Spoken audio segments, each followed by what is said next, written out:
Welcome Welcome to Shade to in the Shade in the City. City. I'm your girl, Treese. It's Nels. And today we're getting to episode 14, y'all. This is the show that doesn't end. Goes on and on, my friend. Going on and on. I guess, since they film year-round, they said we're going to watch it year-round. Anyway, so, y'all, let's not waste no time. Let's get into it. And let's get shady. And did I say we were watching Love and Marriage Huntsville? Oh, we're watching Love and Marriage Huntsville. Y'all should have known because it's still going.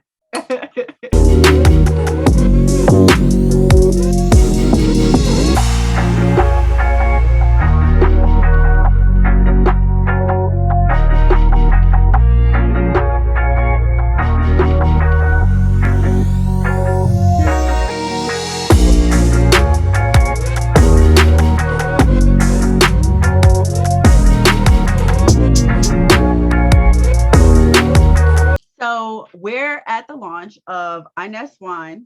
And I mean, Marcel out here looking like the king of Zamunda. He is, and Marcel was out here being too friendly with no ring on.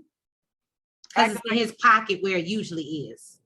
Why is it supposed to be on your finger? That's where it's usually supposed to be. Okay. And Marcel and his community dick ass, telling bitches to act like they love his ass and also like it's just a lot. It's just a lot going on. Like, is this a launch? It's giving thirst. It's right. Giving thirst. It's giving like this is a sex party and not, a wine party. Like this is it's a lot. And so, Marcel clearly has had way too much wine. Who did? Marcel. Yeah. So he calls his friends up to, make a toast about Ines Wine. He really didn't go too much. Can we talk about why all these friends was up here instead of family members and people who actually knew? I mean, granted, Marcel clearly knew of his grandmother. So I understand him wanting to bring them up because they were there to support. But he actually had family members out in the audience that were children of Uncle Sam. We're gonna put some respect on his name. Okay. Uncle Sam was there, which was her son, his mother's brother. So why wouldn't you bring him up and say something? Go ahead. I'm sorry. Well, he was clearly pissed off. Okay. Now, because Marcel ain't have nothing to say in his speech. I know Marcel basically said that he thinks that because he doesn't have his ex-partner there, he was at a loss for words. He really don't know how to do this anxiety.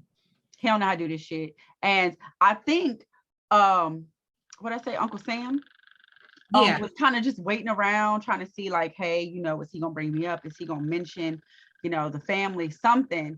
And then finally, when he did the toast, or not even that, have something decent. You named it after your grandmother, and the speech really didn't say anything about her. He literally said something. We drive other people's shit. We buy other people's shit. Yeah. We drink other people's shit. Like I said on Twitter, and if y'all are not following, please make sure you do. It's see the sign?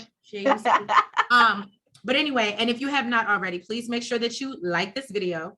And you subscribe because we love y'all new family members. Oh, yes. And welcome new Shade Squad members. But y'all, that's his whole mama.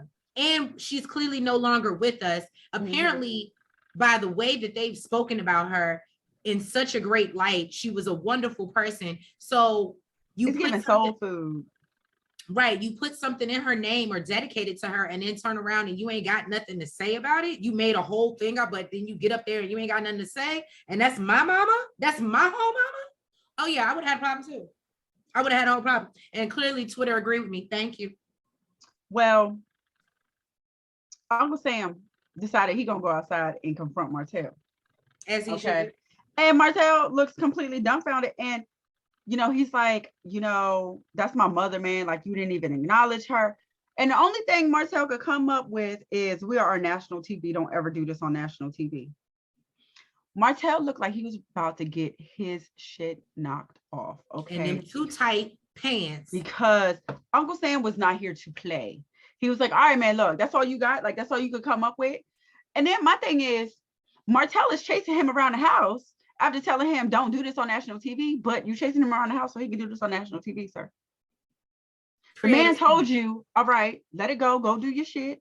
Go take care of your business. I'm leaving. Him and his wife are trying to leave. Yeah. And he just steady running after him. And as they walking out the door, he's like, you, where's the respect? I said, the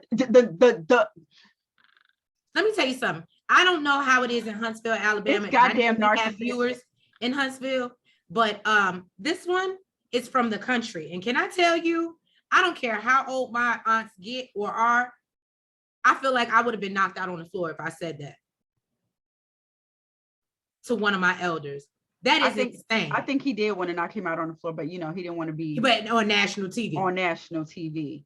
But the fellas also noticed that Uncle Sam was upset. Right. So they over there talking about it. Maurice tries to take up for Martell. Oh, well, you know, he did name the wine after her. Now, who did I say? Who did I say? Did I say Maurice? Yeah, no, Maurice did try to take up. Okay. Look, you know, with these M's, I got to make sure I said the right name. I know, right? So then Marcel was like, well, you know, I think, you know, he could have like introduced him up, you know what I mean? Being that it is his mother, it is a family thing. And, you know, he was probably looking for more of him to say about her. So Maurice is still playing devil's advocate. I guess we ain't playing that. I like to do that. We ain't playing that today, huh? No. So Maurice was like, well, you know, like, it's the first time, and you know, it's the first time, and people, you know, maybe he just really didn't know what to say. And instead of them being here celebrating together the people that were most important to her, they're outside arguing. Be quiet. And everybody's like, yeah, but it's the first impression. So, you know, that means and Marceau understands that's his whole mama. Duh. Yeah. So they wake up the next day, y'all. It looking like it's doomsday. They is not ready to go. Hell no, ain't nobody ready to go back home to their wives and tell them what the hell went on, because they know they're gonna get asked. Except for Louis. Louis left early. Apparently he had an emergency. And Martell is still out here lying, talking about that the event was top notch and everything went off without a hitch. Sir, you almost got your ass whooped by your uncle on national TV. Tell the truth, sir, and shame the devil. Woo. So we are back in Huntsville, y'all, with Tiffany and Louis. Now, he has returned home because of death that he had in the family. So they will actually be traveling with the family to Birmingham the next day. And they get, you know, right into it. Tiffany's like, so tell me about the trip, how did things go, you know? And, you know, he's like, oh, you know, it was a good time. We had eventful dinner. And then he tells her that, you know, they had a little focus group.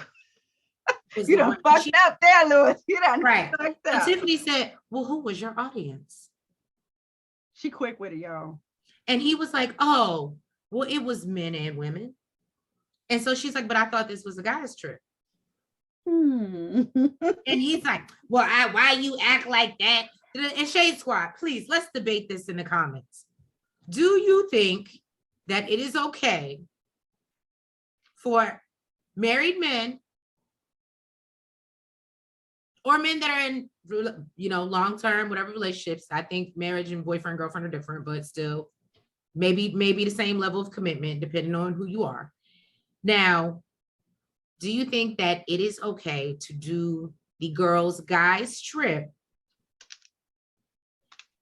I'm going to say yes, but my issue with this trip is you have one fuck boyfriend. So, but everybody's responsible for their own shit. Can't nobody make nobody else do no shit. So I think as long as your man is respectful of himself, you and your relationship, which I think Louis is. Mm-hmm. I don't think it's a big deal. And no. I think that's maybe why he gets so like offended, because he's like, no, yeah, I can be around and chill. I don't need, you know what I mean?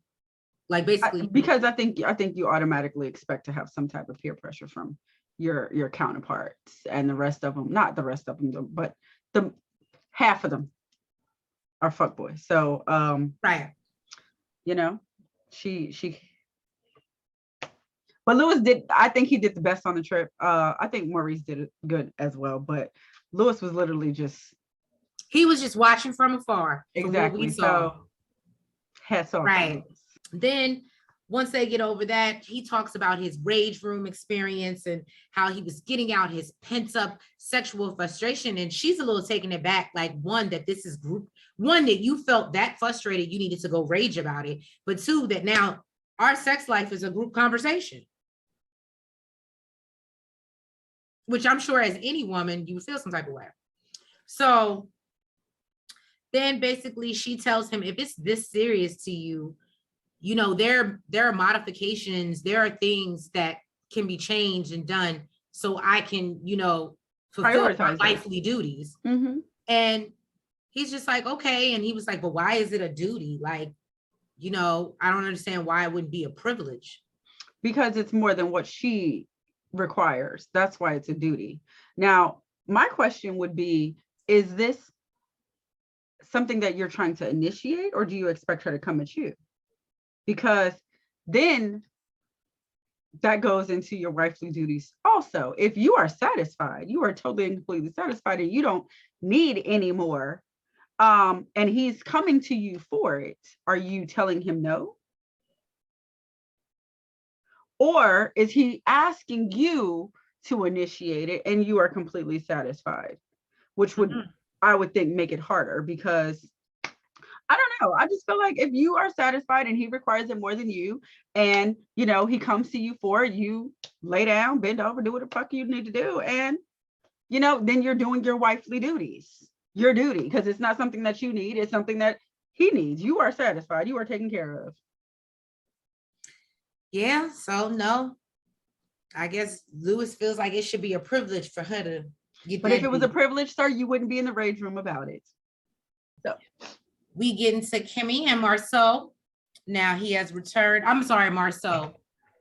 Yeah, these damn Maurice. I told you the M's. It's the M's. Lord, you would think they damn Kardashians, all these. Right. So she's talking about, you know, how she was really enjoying her solitude. Nobody was home. Jalen's gone. Monster left for the weekend. Maurice, I don't know why when you okay, you said Jalen. I was. Oh, you're funny. Because I have a Jalen. So, and she even said Zeus was everybody. Even Zeus apparently went to obedience school. So she lit it. She didn't have to walk no dogs, no nothing.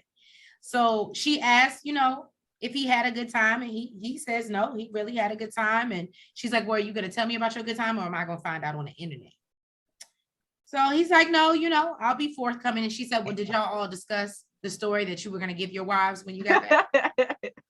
I said, I love Kimmy. She's on it. Her and Tiffany would be a dynamic duo. Okay.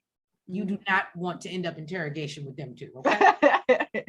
So then he basically lets her know about, you know, Melnika, Mel 1.0 planning the event. And apparently she was the first Mel because he knew her. The original. She was like, who says that? Right. And Melody. Marcel's petty ass. Right. So then he talks about, you know, if the wine tasting went well. And I don't think he really delved too much into that. He basically he did say that they were the only men there. Okay, he did say they were the only men there. So I didn't know if he had mentioned that. And then he jumps right into, you know, Marcel wanted to have a good time. So we went to the strip club. I was like, you might as well get to the nitty gritty of it all. He said he went for the wings. They had some really good wings. Let me tell y'all something. One thing I can honestly say. Is he talking about chicken heads? Oh, you stupid. Maybe, because I'm just going to speak from my strip club experience. They do be having some good food though. I was going to say some of the best food that I've ever had has been from strip They really club. do. They be having I'm not going to lie to you. I'm not. I don't know what it is. I don't know where they get their chefs. I don't know. But remember what you call the one in Miami, Crazy Horse, the one that got shut down. I used to go there just for the steak. I just, yeah, I know. I forgot where I was. Was it KOD? They had an amazing salmon. Like, I'm just saying. Not telling good food. So it's for husbands like these that can say, I went for the food. Right.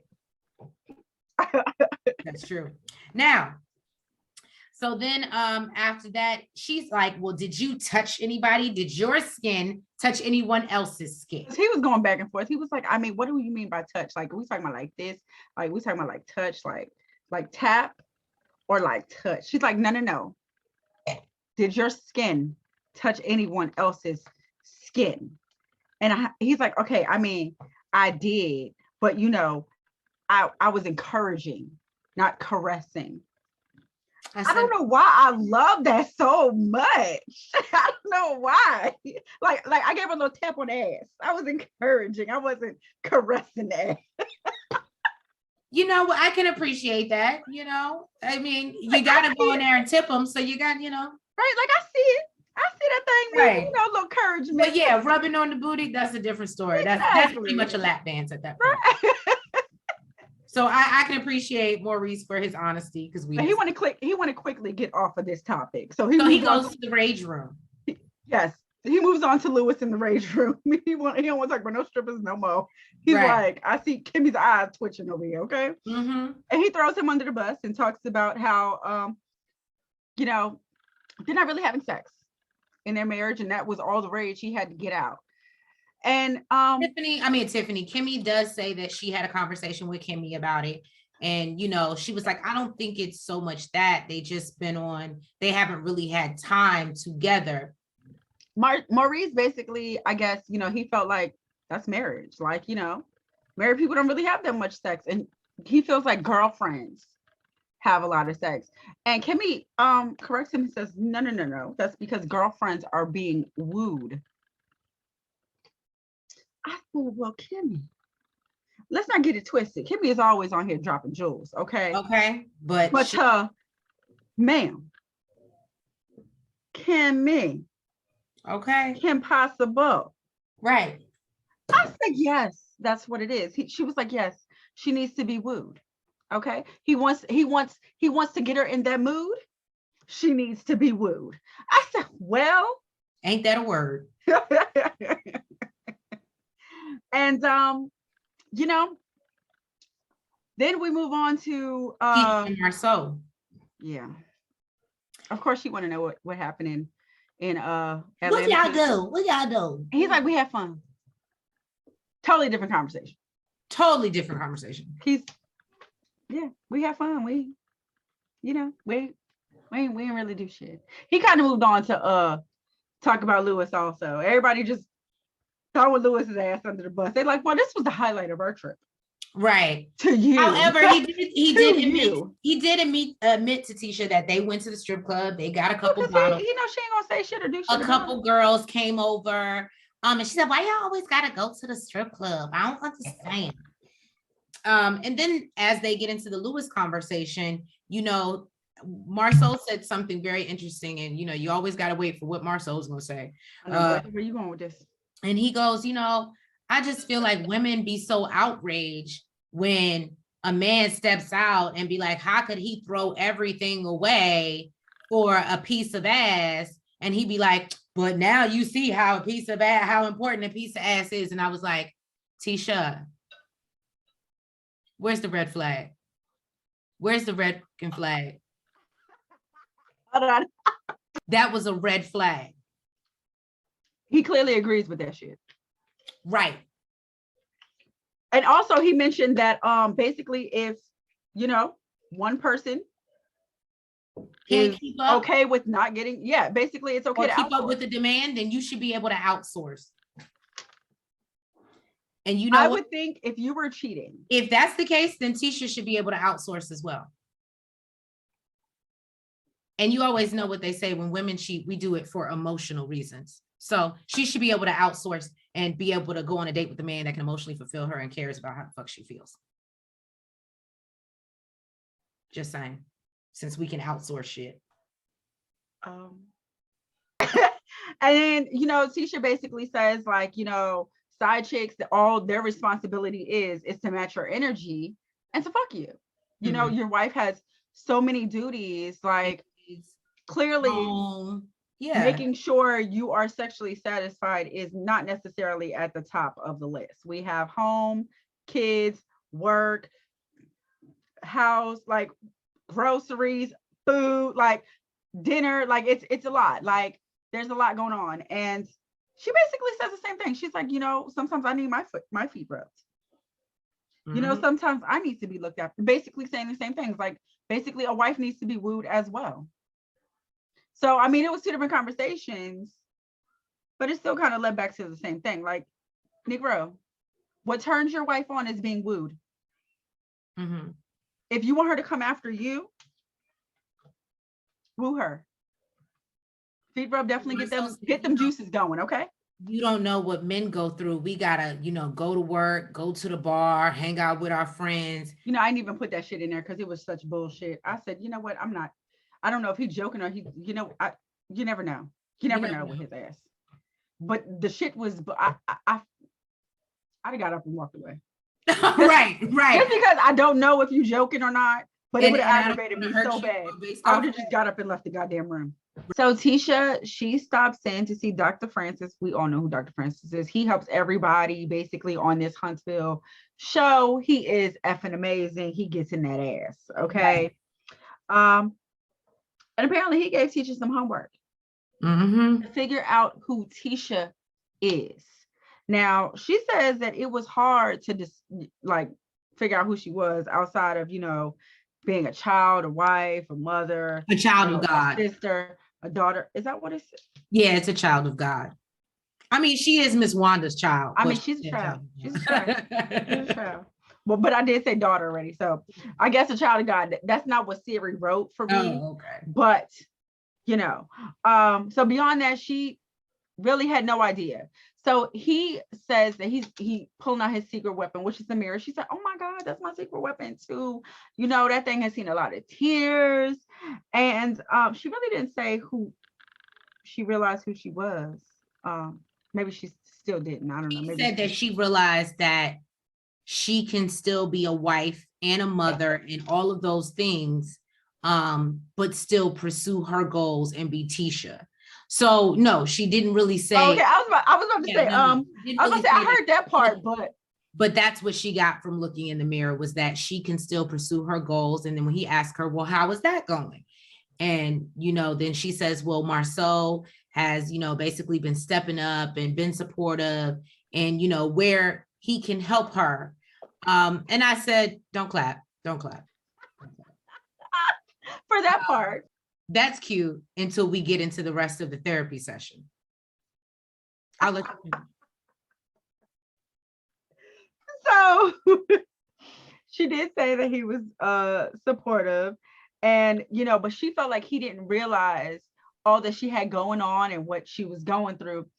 And she felt like maybe it was because he had things of his own that he was going through. Now, I don't know if you remember last season, everybody sat him down and told him that he had a lot going on, and he needed to chill out. Like, he was doing too much. He was working too much. He was overdoing it. So she lets him know that he took a trip to Tanzania by himself. And he said, "Oh, you was cool. You ain't go. Well, he didn't invite you." She's like, "Oh, well, the kids were in school. I had the dog and the dishes. Who the fuck know what the trash to take out? Bitch, you ain't got no excuse. There is no excuse." Okay. And then she's like, "Oh, well, I know he's a last minute person. And look, look, what he said? He said, let me tell you something. He said, last minute behavior is not the same thing as last minute thinking, because it ain't just down the street to the grocery store. Okay. He may have thought about it for a while, but he threw it on you last minute. He told you about it last minute. A trip to Africa is not last minute. That takes some planning. That do take some planning. Okay. I said, oh, Dr. Francis, get into it. I love me some Dr. Francis. Tell her what we all been thinking, Dr. Francis, please. I'm so happy. I mean, it don't make a difference. It don't make a difference. But he basically tells her that he feels like there's a dependency issue. That and she's like, me, and yes, boo, y'all, yep, that he can throw some shit in your lap, and he depends on you to just pick it up and just make it magically happen. Fix it. You are the fixer. The hell. And you are not even Olivia Pope, boo. Okay. You better get that check. You ain't got the wig, but you ain't Olivia Pope. You're a mess. And basically he tells her, and she's like, what? She was like, oh yeah, I realized that, but only time will tell. He's like, did you just say that? And she's like, yeah, I mean, I didn't say it to him, but yeah, I'm saying it to you. He said, no. He tells her confrontation is the key to growth and development. And apparently she has a problem with confrontation. He's like, you know what, we're gonna work on that because look, she ain't got a problem with confrontation, bitch. We're gonna get to it. We're gonna get to it. Okay. And you know, he says, I have a crazy idea. You know, me and my wife, I didn't even know he's married, but it makes sense because he seemed like a good ass man. Okay. He says that they go on couple retreats. And he thinks it would be a good idea for her, Marcel, and her, you know, coupled friends to join. And I think she thinks it's a crazy idea too, but she's down for it. And she's like, you know what? I don't know how Marcel's going to feel about it. Crazy idea. I think she thinks Marcel is not going to be down for it. She said she's going to get him on board. Now I don't know what she's going to do. Right. But she said maybe she's going to stop him going to Atlanta for a little bit to get his ass on board. But she said she's going to make it work. Okay. Maybe she's going to get his ass there. I don't know. Marcel is visiting with his mom. And, you know, he throwing some, what are they? Trees? Some ground steaks is what they on the grill. I'm sorry, y'all. I notice things like that. I actually am a steak lover, you know, especially once I got into different cuts and whatnot. And let me tell you something. She a bougie bitch. That steak was so, now don't get me wrong, I'll eat a thin steak, but I'm not gonna put it on TV and be cooking on the grill like I'm doing something with my ground round steak on the grill in the foil. I would at least have a ribeye, at least a New York strip. That was a ground round. That's all I'm saying. That could have been put in a pan. That wine didn't sell yet. That wine didn't sell yet. You know, he got a budget. He got bills and child support. So they get right into the conversation about Uncle Sam, and you know, his mama is like, yeah, you know, I heard about that. What you do to piss my brother off? So I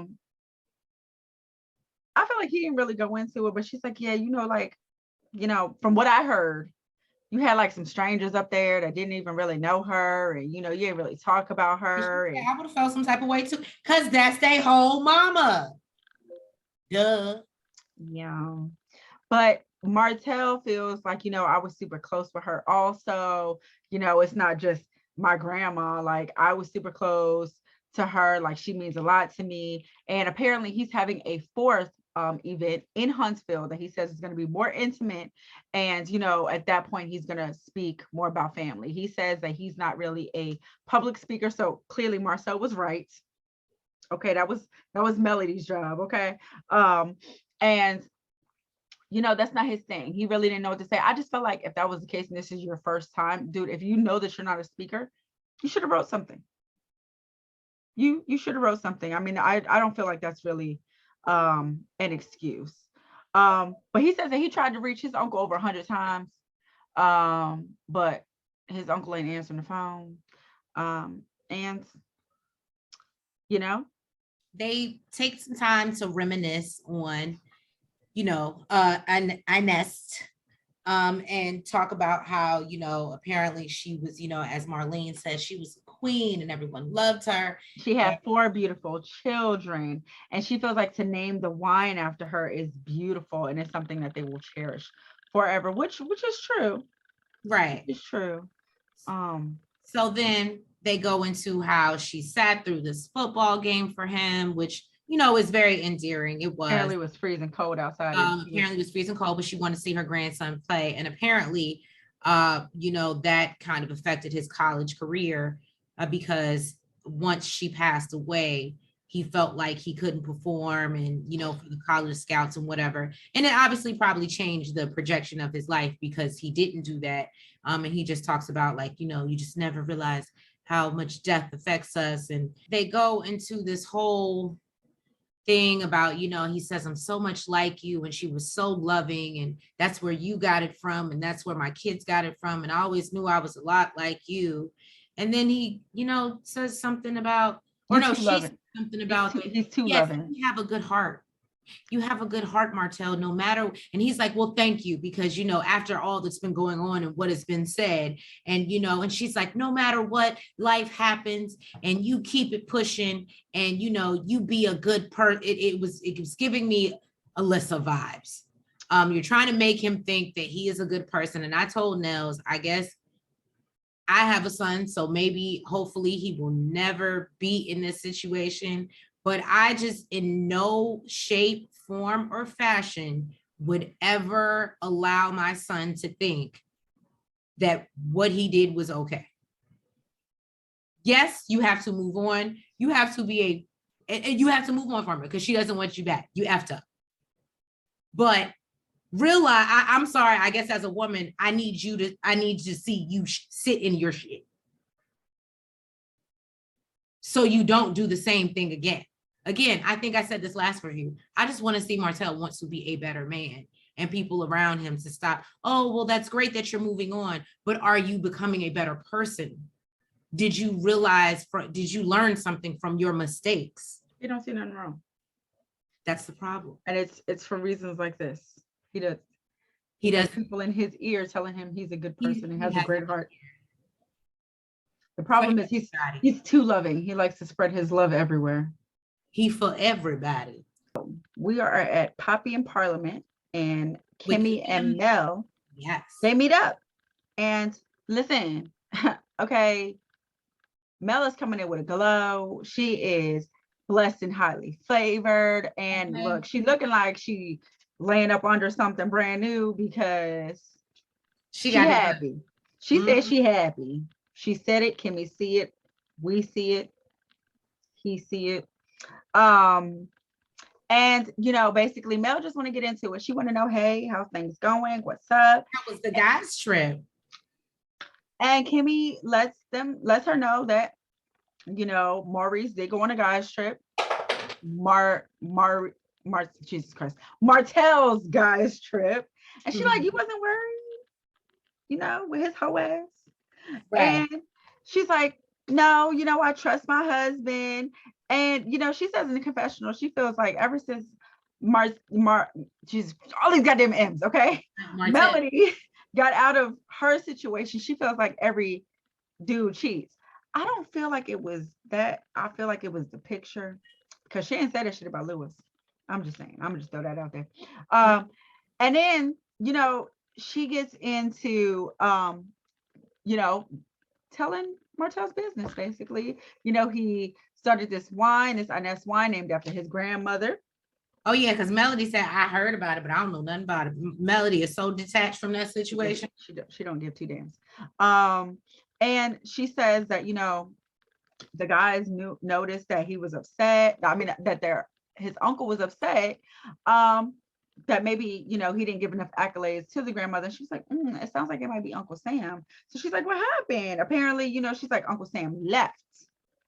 She's like, what? He must have really been upset, or his feelings must have really been hurt because he's a cool dude. He's pretty even-tempered, yeah. And his feelings were because he ain't answered the phone since, okay? Now, Mel want to know, who was the event planner? Now, that is a question to ask. Right. Melody. That is a question for the books. Okay. Okay. And she tells her, oh, it was Melnika, who was the event planner. She's like, and Mel's like, what is know who she is? They still working together? Oh, okay. She's like, she plans my wedding until 2 weeks, until the goddamn wedding day. And then I had to hire her mother-in-law. And Kimmy's like, boy, girl, why? Oh, let me tell you, Pooh, let me tell you. She wanted to blast my soon-to-be husband for trying to get at my assistant. And my little young, dumb 22-year-old ass didn't know no better. So Melnika's assistant. Huh? Yeah, Melnika's assistant. Oh, I'm sorry. Monica's assistant. And then, my little young dumb ass didn't want to believe her, because it's only 2 weeks out. And, this is my soon-to-be husband. I don't know this bitch from nowhere. This is my man. I believed him. Oh, why are you making up these stories and these lies? And she's like, my 36-year-old ass now would have definitely believed and took heed to that shit. Melnika tried to warn you, boo. Apparently it was a 3-way conversation. She tried to tell her, and Marcel is just good at lying, apparently. He just good at lying and said, why are you making up these stories about me? I'm surprised, maybe that was 15 years later? 15 years later. Now they're working together. I guess, time heals all wounds. So. And can I just say, Mel, 36, You look good with a T Yes, at she the does. end. Yes, she does. Yes, she does. Okay? From the Flirty Six Club. Yes, she does. She does I damn just good. did one. I can't imagine doing 4, boo-boo. You look good. Yes, she does. Thank you Thank you guys so much for tuning in to another review of Love and Marriage Huntsville, because that's what we just did. Yes. Please make sure if you have not already that you hit that like button. You comment. You subscribe. And you hit the notification bell. And yes, y'all, I am already ready for next week because apparently, I guess Mel buckled down and finally decided to film with Martell. So we're going to finally get to see them in the same room together and see how it goes. And hopefully he don't F it up, but it's Martell. We know he will. So anyway, guys, we thank you so much for your support. We love that we're growing. Thank you, Shade Squad. Thank you. And we'll catch y'all next week for another episode of Love and Marriage Huntsville. Have a good night. Mwah. Front, back, side to side. Make sure you go like and subscribe. Front, back, side to side. Make sure you go like and subscribe. Hey!